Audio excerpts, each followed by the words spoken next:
கிக்ருமா கிராமத்தின் நாகா போர் வீரர்கள் வடகிழக்கு மலைப்பகுதிகள் ஒருபோதும் பிரிட்டிஷ் ஏகாதிபத்தியத்தின் துப்பாக்கிகளுக்கும் பீரங்கிகளுக்கும் அடிபணியாது என்பதை உலகுக்கு நிரூபித்து காட்டினார்கள். பிப்ரவரி 1851 நாகா மலைப்பகுதிகள் பிரிட்டிஷ் ஆட்சிக்கு எதிரான கொந்தளிப்பில் இருந்தன.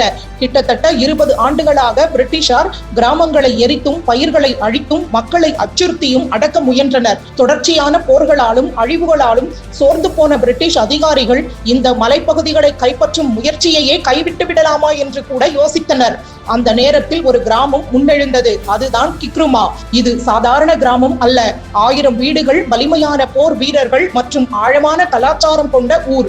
அண்டை கிராமங்களே அஞ்சும் அளவுக்கு வீரம் செறிந்த கிக்ருமாவை வெல்ல முடியாத ஊர் என்று பிரிட்டிஷ் அதிகாரிகளே தங்கள் குறிப்புகளில் எழுதியுள்ளனர். மாவீரன் நிகோ போன்றோரின் வீர நினைவுகள் இன்றும் அந்த மண்ணின் பலமாக விளங்குகின்றன.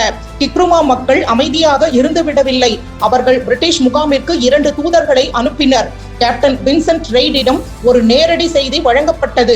இந்த மலைகளின் உண்மையான அதிகாரம் யாரிடம் உள்ளது என்பதை போர்க்களத்தில் நிரூபியுங்கள். போரின் விதிகளின்படி இந்த சவாலுடன் ஒரு ஈட்டியையும் அவர்கள் ஒப்படைத்தனர். சுதந்திரத்திற்காக அவர்கள் விடுத்த இந்த வெளிப்படையான போர் அறைகூவல் அவர்களின் அபார துணிச்சலை காட்டியது. 11 பிப்ரவரி 1851 அன்று விடியற்காலையில் பிரிட்டிஷ் படைகள் முன்னேறின. அவர்களிடம் துப்பாக்கிகள், பீரங்கிகள் மற்றும் எந்திர ரக ஆயுதங்கள் இருந்தன. கிக்ருமா வீரர்களிடமோ ஈட்டிகள், கேடயங்கள் மற்றும் அஞ்சாத நெஞ்சம் மட்டுமே இருந்தன. மலை சரிவுகளில் ஒரு பயங்கரமான போர் வெடித்தது. அந்த போர் மகாவீரம் செறிந்தது என்று பிரிட்டிஷ் அறிக்கைகளே பதிவு செய்துள்ளன. ஆயினும் நவீன ஆயுதங்களுக்கு முன்னால் ஈடு கொடுக்க முடியாமல் நூற்றுக்கணக்கான வீரர்கள் வீர மரணம் அடைந்தனர். கிராமத்தை கைவிட வேண்டிய சூழல் உருவானது. போர் முடிந்தும் பிரிட்டிஷாரின் வன்மம் குறையவில்லை. வீடுகள் எரிக்கப்பட்டன, பயிர்கள் அழிக்கப்பட்டன. பெண்கள், குழந்தைகள், முதியவர்கள் என யாரிடமும் அவர்கள் கருணை காட்டவில்லை.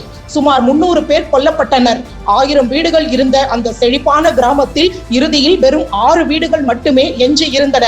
கிக்ருமா கிராமம் போரில் அழிந்திருக்கலாம், ஆனால் அவர்கள் பிரிட்டிஷாரிடம் மண்டியிடவில்லை.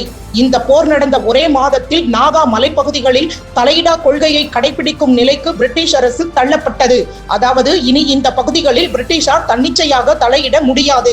மலைகளுக்குள் இருக்கும் ஒரு சிறிய கிராமம் கூட பிரிட்டிஷ் சாம்ராஜ்யத்தை நடுங்கச் செய்ய முடியும் என்பதை நாகா வீரர்கள் நிரூபித்தனர். கிக்ருமா அந்த போரில் தோற்றிருக்கலாம், ஆனால் அந்த மாவீரர்களின் தியாகத்தை வரலாறு ஒருபோதும் மறவாது.